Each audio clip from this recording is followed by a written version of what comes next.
Alright everyone, we start off today talking about differential fundraising in the presidential campaign, but first I have something that I want to pitch here. This is not paid endorsement, I was simply given this sauce for free. Realm Walker Niflheim. If you want the tastiest ass green sauce, so it's not on the spicy scale, it's like a 1.5 spiciness maybe. If you want something that smells absolutely delicious, tastes absolutely delicious, and I literally ate half the bottle last night with some crunchy chips, actually. Realm Walker's Niflheim. Break the Chains Media, by the way, on Twitter. Excellent product. I wish I had a full crate of these, dude. It's really good. Just thought I'd get that out of the way. Anyway, link in the description. Archived, of course. Donald Trump just upstaged Biden in a most massive manner. You remember when Biden had that fundraiser last week and he had Obama and Clinton there? And they were bragging about how they made $25 million, and it was the biggest fundraiser in presidential campaign history, the most money that any presidential campaign had actually made in a single fundraising event. Donald Trump just held an event the other day at the Mar-a-Lago, and they're saying that he made upwards of $50 million, and he didn't need several former presidents to be there in order to accomplish that. So this is a massive upstaging, a huge upset actually as far as the fundraising angle goes. I mean, people are underestimating how important that is. If you can make $50 million fucking dollars in a single night, there's a caveat though, and the caveat does cut only in one direction. Donald Trump held an event at the Mar-a-Lago, and it was like a star-studded affair. So a bunch of billionaires and bankers and stuff showed up and pledged various money, and he made $50 million in a night. That's good. That, by the way, really tightens the gap between Biden and his campaign war chest and Trump and his. Trump has been consistently behind, and that's because the Democrats are the party now of big corporations and banks. The problem, the caveat, is that Trump can't really count on it being a recurrent donation sort of thing. He's like 10 to 1, the billionaire class, the banksters, and all of the other crooks in society back Joe Biden, because they're making money hand over fist under the Bidenomic economy. They're swindling people. The inflation does not affect them the same way that it does you. You know, your primary store of value is probably your house. It affects people like myself. It affects people like many of you out there. It doesn't affect the 1% of the 1% and 99% of those people back Joe Biden. It doesn't affect them. Their assets are, yachts and things like that. So if there's inflation, there's a revaluation of their ship or their third home or something like that. It's not the same as for us peasants, so to speak. And so Donald Trump has a small group of really dedicated rich people that do back him, but it's a minority of that particular class. He cannot count on that money continuing to pour in. It's been definitely a good month for him fundraising-wise. It looks like April's going to be up as well. And congratulations to him, because you just dwarfed Joe Biden's fundraising capabilities, even though it's just one moment in time, by about 100%. Again, Joe Biden had both Barack Obama and Bill Clinton on stage, so anyone nostalgic for the 90s or the 2000s, I don't know why you would be, they were definitely fawning over that. And they had a smoke machine behind him and weird shit like that.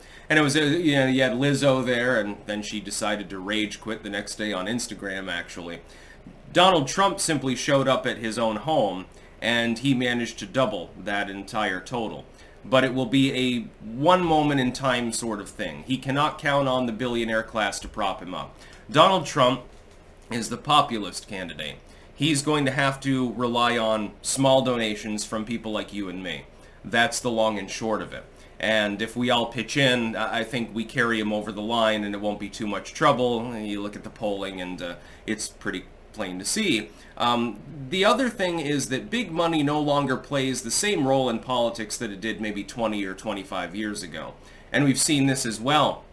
We've seen it repeatedly.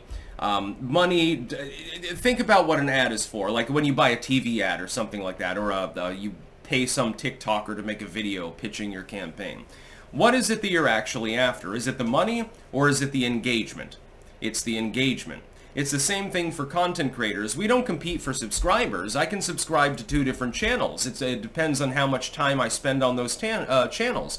So Steve MRE Info, Townsend's, Tasting History with Max Miller, some of those channels. I spend Razor Fist. I spend a lot of time on those channels. Others, I subscribe to them, but I don't spend as much time on the channels.